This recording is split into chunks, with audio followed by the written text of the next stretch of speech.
চাঁদপুরে মেঘনা নদীতে ভেসে উঠেছে বিভিন্ন প্রজাতির দেশীয় মাছ। আজ শুক্রবার ভোর থেকে জেলার মতলব উত্তরের ৬০নল থেকে দশানী এলাকায় মরা মাছ ভেসে উঠতে দেখা গেছে।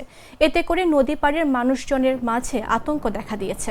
প্রতিদিনের মতো ভোরে মাছ ধরতে নদীতে নামেন জেলেরা।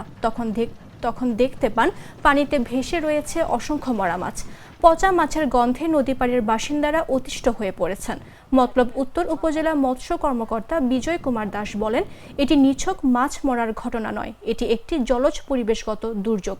শীতলক্ষা থেকে আসা দূষিত পানির প্রবাহ একাধিকবার এ এলাকায় বিপর্যয় সৃষ্টি করেছে।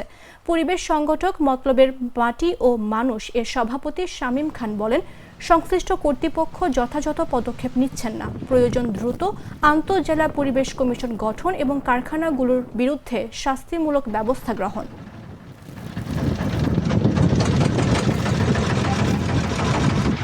শীতলক্ষা নদীর বিষাক্ত পানি আমাদের নদীতে আসার কারণে আমাদের নদীতে বিভিন্ন ধরনের মাছ মরে নদীর সামনে বাসে আসতেছে। এই কারণে আমাদের অনেক ক্ষতি হইতেছে।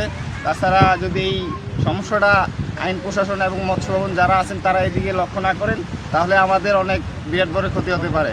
হইতে 1 ক্লাস পর্যন্ত এদিক দিয়া এই নদীর পারে মরা মাছে বাইসা মানে পুরো নদীর পার বইয়া থাকা। নারায়ণগঞ্জে শীতলক্ষার পানি আইসা আমাদের নদীর মাছ সব মরে যেতেছে। আমরা গোসল করতে পারতেছি না, নদীর দুর্গন্ধে থাকতে পারতেছি না। ঠিক আছে, এখন ঠিক আছে, আমি এই যে জাল নিয়ে এসেছি মাছ ধরার জন্য। ঠিক আছে, অনেক মাছ পাওয়া যাইতেছে।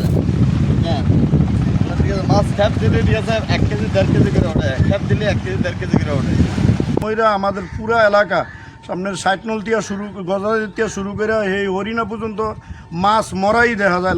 লাগা আর মরার ঠেলায় মানুষ এলাকায় বসবাস করতে পারতেছে না।